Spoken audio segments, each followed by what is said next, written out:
The more deeply we care about a project, or the more potential judgment we feel about the possible creative work we're going to produce, the more our subconscious sets up a barrier that stops us from going where we want to go. I think of it like a ski slope.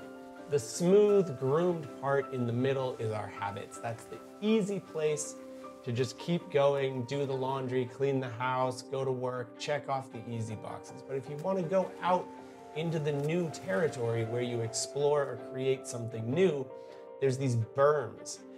The worn path has these giant bumps that lead out into the new territory. And so in order to get over those bumps, you have to have momentum. There's no way to get over this mental obstacle from a standstill. So that is the point of today's video, learning how to use advertising techniques to trick ourselves into building momentum into the things we want to do. The most popular and effective internet marketing technique in the world is called the foot in the door technique. And this is where one small step leads to a cascading chain of events that eventually results in a purchase.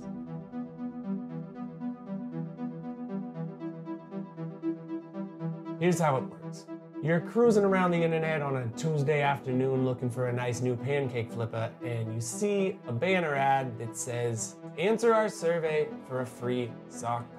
Of course, you click, obviously, and then a pop-up appears. To receive our exclusive offer for a free sock puppet, enter your email. And then you guys know how the rest of it goes. Check your email, confirm the email, click here for the promo code. Click here again to be taken to the website with the offers. Answer the survey questions. Back to your email to redeem your free gift. After clicking through this long series of email confirmations and exclusive offers and other tasks, you eventually realize that none of the beautiful sock puppets on the original photo were actually free. But by this time, we have built momentum. The snowball is rolling, baby. We are going places.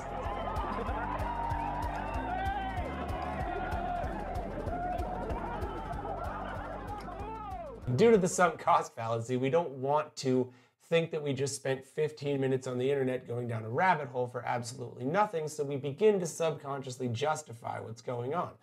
Only $3.99 for a free sock puppet, well, that's a pretty good deal. So you click purchase.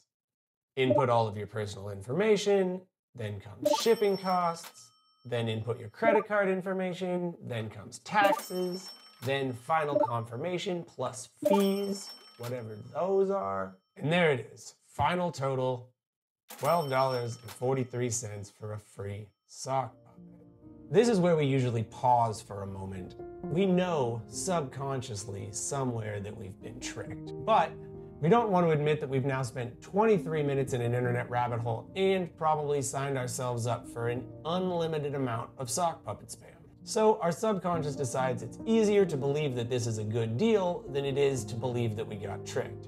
And it writes a narrative where, oh my God, only $12.49 for this beautiful sock puppet. We click purchase, final confirmation, forget all about it, and move on with our day.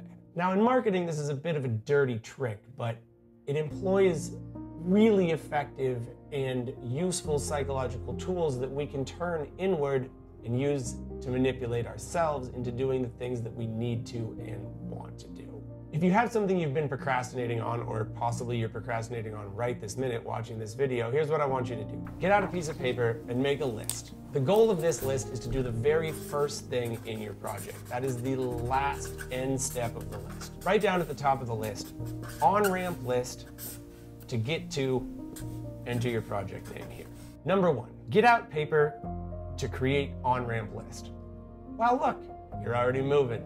We're doing stuff, baby. Now, here's where it gets interesting. You're gonna pick a task that you like to do in order to be your on-ramp activity. For me, it's making a cup of tea. It could be taking a hot shower or going to the coffee shop, ordering your favorite latte. The key is that this activity that you want to do will be with the express intention of having it lead into the activity you've been procrastinating. Just like it feels ridiculous to put on your workout clothes, pack your gym bag, put on your running shoes, and walk out the door and then turn right around and sit down on the couch, it also feels ridiculous to do your prep activity, make your cup of tea, clean your desk, open your laptop, sit down at your desk, and then not do any work.